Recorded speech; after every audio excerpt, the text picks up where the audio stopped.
guys, it's Mrs. Garrison here, and I wanted to read you guys a book that describes how we can help put others first, which is our theme in SJC Kids. The book is called A Sick Day for Amos McGee by Philip Stead. Amos McGee was an early riser. Every morning when the alarm clock clanged, he swung his legs out of bed and swapped his pajamas for a fresh pressed uniform. He would wind his watch and set a pot of water to boil, saying to the sugar bowl, "A spoonful for my oatmeal, please, and 2 for my teacup." Belly full and ready for the workday, he'd amble out the door. Love that word, amble. Every day, Amos waited for the number 5 bus. "Next up, city to zoo," the bus driver would call. 6 a.m., right on time, he'd reply. Amos had a lot to do at the zoo, but he always made time to visit his good friends. He would play chess with the elephant, who thought and thought before making a move. Run races with the tortoise, who never ever lost. Sit quietly with the penguin, who was very shy. Lend a handkerchief to the rhinoceros, who always had a runny nose. And at sunset, read stories to the owl, who was afraid of the dark. One day, Amos woke with the sniffles and the sneezes and the chills. He swung his achy legs out of bed, curled them back again, and said, "Oh, I don't think I'll be going to work today. Poor Amos is sick." Meanwhile, at the zoo, the animals waited for their friend. The elephant arranged his pawns and polished his castles. The tortoise stretched his legs and limbered up. The penguin sat patiently all by himself. The rhinoceros worried that his allergies were worsening.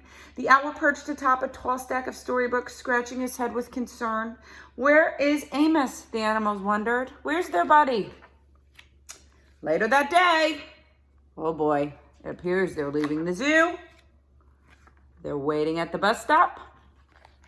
They are driving on the number 5 bus, the one that Amos took every morning to work. "Hooray, my good friends are here."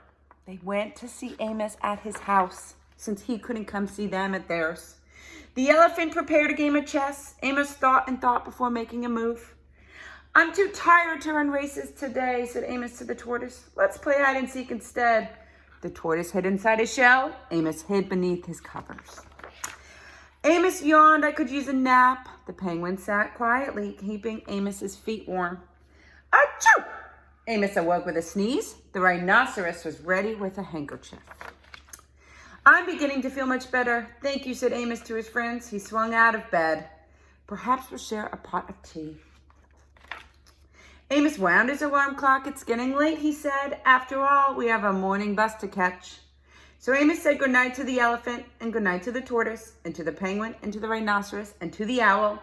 Knowing that Amos was afraid of the dark, read a story before turning out the light.